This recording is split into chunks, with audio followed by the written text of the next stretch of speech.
हाँ तो बच्चों हम अब आगे स्टार्ट करते हुए एक्टिव पैसिव के अंदर जो सेकंड टेंस चलवा रहे थे हम सिंपल पास्ट टेंस, उसके 3 टाइप जो बाकी थे उसके तीनों टाइप हम यहाँ पर ले लेते हैं। तो फर्स्ट जो बाकी था इंट्रोगेटिव सेंटेंस, जिसको हम लास्ट में क्वेश्चन मार्क करते हैं इस तरह। तो याद रखना बच्चों, उसकी पैटर्न इस तरह से है। एक्टिव वॉइस में पास्ट टेंस है, यहाँ पर क्या लगेगा, डिड, सब्जेक्ट, वर्ब का first form, object, then other word and last में क्या आएगा, क्वेश्चन मार्क। और उसी को अगर हम टर्म करेंगे पैसिव वॉइस में तो याद रखना डिड की जगह हम क्या यूज करेंगे, वॉज, वेर।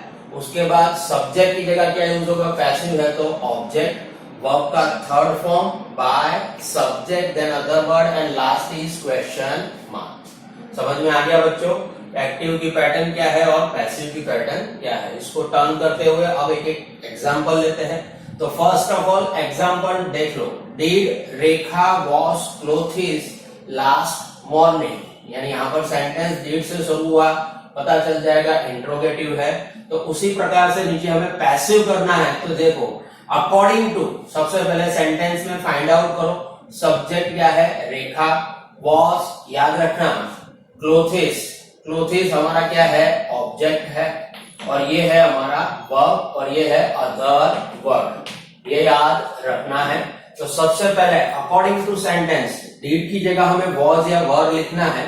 तो सबसे पहले हम लोग क्या लिखेंगे, ऑब्जेक्ट, क्योंकि यहाँ पर सेंटेंस में क्या है, ऑब्जेक्ट, हमारी पैटर्न में ऑब्जेक्ट से रिलेटेड हम यहाँ लिखेंगे वॉज या वेर।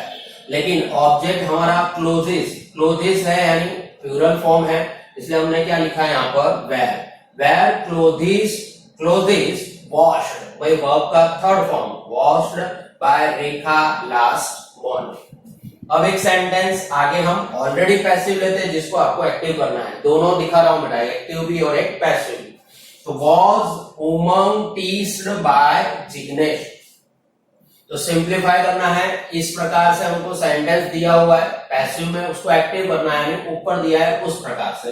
तो कंपलसरी वॉज वेर है तो हमें डिड लिख देना है। उसके बाद सेंटेंस में से फाइंड आउट करना है हमें सब्जेक्ट, और याद रखना बाय के बाद जो दिया होगा क्या होगा, सब्जेक्ट। तो यहाँ पर लिया डिड जिग्नेश टीस, क्योंकि यहाँ वर्ब का फर्स्ट फॉर्म है, यानी यहाँ पर क्या आएगा, फर्स्ट फॉर्म, डिड जिग्नेश टीस उमंग, क्वेश्चन मार्क।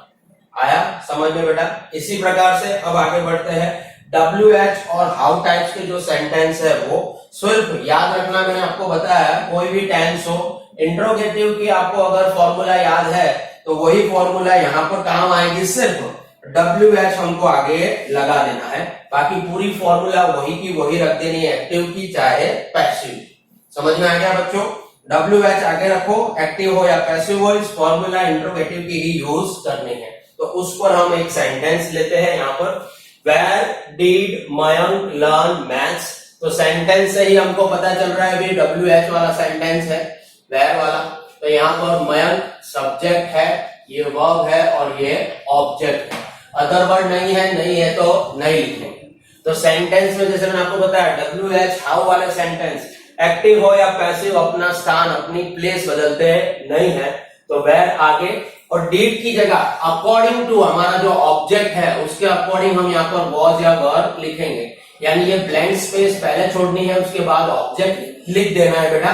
तो मैथ्स है, सिंगुलर फॉर्म है, तो यहाँ पर क्या यूज करेंगे हम, वॉज। अगर प्लूरल फॉर्म आता तो वर यूज करते, जैसे हमने यहाँ पर क्लोथ्स था बराबर, क्लोथ्स, तो यहाँ पर वेयर यूज किया।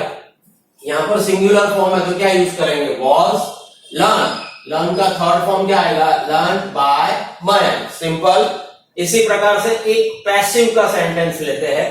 तो where was the first rank got by Nikunj. तो ये वाली पैटर्न बिल्कुल यहाँ पर देख लो इस प्रकार से है बराबर, तो हमें बनानी है इस तरह से। तो हाउ, उसके साथ में क्या लगेगा, डिड, और बाय के बाद जो हमें दिया हुआ है सब्जेक्ट। तो हाउ डिड निकुंज गेट, याद रखना बेटा गॉट था यहाँ पे थर्ड फॉर्म, यहाँ पे first form, get the first rank. अब इसका लास्ट टाइप, वो सेंटेंस किस प्रकार से होते हैं, सबसे अलग टाइप के हैं, इसलिए इसको जान लेना जरूरी है। याद रखना हमने जो एफर्मेटिव टाइप फर्स्ट में सीखा था सिर्फ वही याद रखना है। सब्जेक्ट की जगह पर हमने यहाँ पर क्या ले लिया है, हु ले लिया है, बस उसकी पैटर्न याद रखो। एफर्मेटिव की सब्जेक्ट की जगह हमने यहाँ पर क्या लिया है, हु, वर्ब का सेकंड फॉर्म है, याद रखना। एफर्मेटिव में भी वर्ब का सेकंड फॉर्म ही था। हु वर्ब का second form, object then other word and question mark. Turn करेंगे उसे पैसिव में तो इस प्रकार से बनेगा, by whom, was were, object, verb का थर्ड फॉर्म, अदर वर्ड दिया है तो लिखना है, नहीं दिया है तो नहीं लिखना है, क्वेश्चन मार्क। 90% लास्ट में इसमें वो वाले टाइप के सेंटेंस में अदर वर्ड होता नहीं है। अगर दिया है तो लिखना है, नहीं दिया है तो नहीं लिखना है। तो एक एग्जांपल लेते हैं, who broke the pen yesterday. तो हु यानी कौन हुआ, तो ये हमारा याद रखना है खास हमें, हु यानी कौन, और ये हुआ वर्ब का सेकंड फॉर्म जैसे मैंने आपको यहाँ पर बताया था, और ये है ऑब्जेक्ट और ये है अदर वर्ड। टर्न करेंगे, याद रखना बाय हुम, आगे बाय आ जाएगा, बाय हुम ब्रोक दिया हुआ है बेटा, तो उसके अकॉर्डिंग यहाँ पर क्या यूज करेंगे, वॉज या वर। तो यहाँ पर हमारा पहले ऑब्जेक्ट हमने फाइंड आउट किया था, ये ऑब्जेक्ट था, तो द पेन के अकॉर्डिंग यहाँ पर लिखा जाएगा वॉज या वर। तो by whom was the pen broken, verb का थर्ड फॉर्म है, ब्रेक, ब्रोक, ब्रोकन।